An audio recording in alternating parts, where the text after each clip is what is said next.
जय श्री कृष्णा। राधे राधे दोस्तों, आप सभी का स्वागत है हमारे चैनल पर।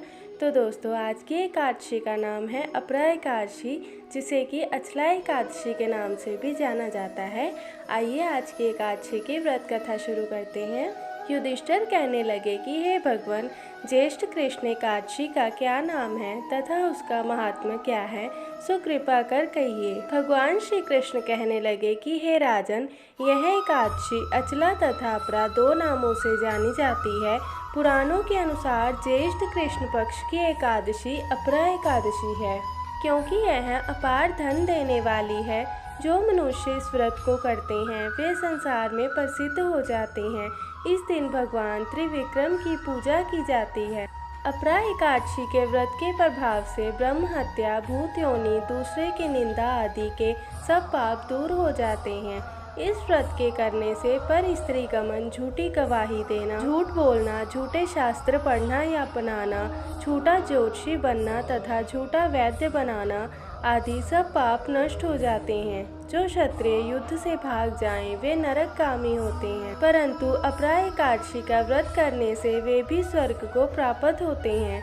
जो शिष्य गुरु से शिक्षा ग्रहण करते हैं फिर उनकी निंदा करते हैं, वे अवश्य नरक में पड़ते हैं, मगर अपरा एकादशी का व्रत करने से वे भी इस पाप से मुक्त हो जाते हैं।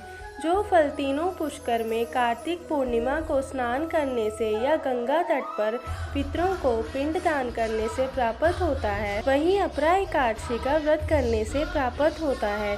मकर के सूर्य में प्रयागराज के स्नान से, शिवरात्रि का व्रत करने से, सिंह राशि के बृहस्पति में गोमती नदी के स्नान से, कुंभ में केदारनाथ के दर्शन या बद्रीनाथ के दर्शन, सूर्य ग्रहण में कुरुक्षेत्र के स्नान से, स्वर्ण दान करने से अथवा अर्धर्थ प्रस्तुता गोदान से जो फल मिलता है, वही फल अपरा एकादशी के व्रत से मिलता है।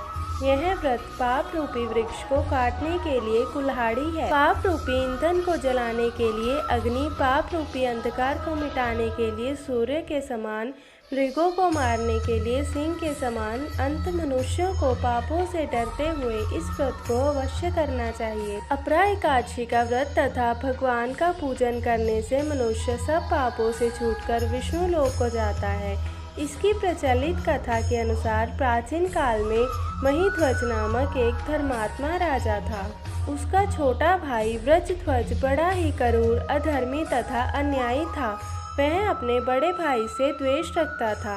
उस पापी ने एक दिन रात्रि में अपने बड़े भाई की हत्या करके उसकी देह को एक जंगली पीपल के नीचे गाड़ दिया। इस अकाल मृत्यु से राजा प्रेत आत्मा के रूप में उसी पीपल पर रहने लगा और अनेक उत्पात करने लगा। एक दिन अचानक धौम्य नामक ऋषि उधर से गुजरे। उन्होंने प्रेत को देखा और तपोबल से उसके अतीत को जान लिया। अपने तपोबल से प्रेत उत्पात का कारण समझा। ऋषि ने प्रसन्न होकर उस प्रेत को पीपल के पेड़ से उतारा तथा परलोक विद्या का उपदेश दिया। दयालु ऋषि ने राजा की प्रेत योनि से मुक्ति के लिए स्वयं ही अपरा एकादशी का व्रत किया और उसे अगति से छुड़ाने को उसका पुण्य प्रेत को अर्पित कर दिया। इस पुण्य के प्रभाव से राजा की प्रेत योनि से मुक्ति हो गई।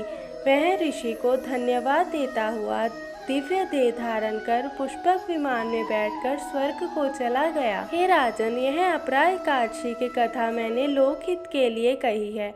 इसे पढ़ने अथवा सुनने से मनुष्य सब पापों से छूट जाता है। तो दोस्तों, आज की एकादशी कथा का विराम यहीं पर होता है। अगली एकादशी कथा के लिए आप हमारे चैनल को सब्सक्राइब, लाइक और शेयर ज़रूर कीजिए और कमेंट में राधे राधे ज़रूर लिखें। जय श्री राधे दोस्तों, टेक केयर।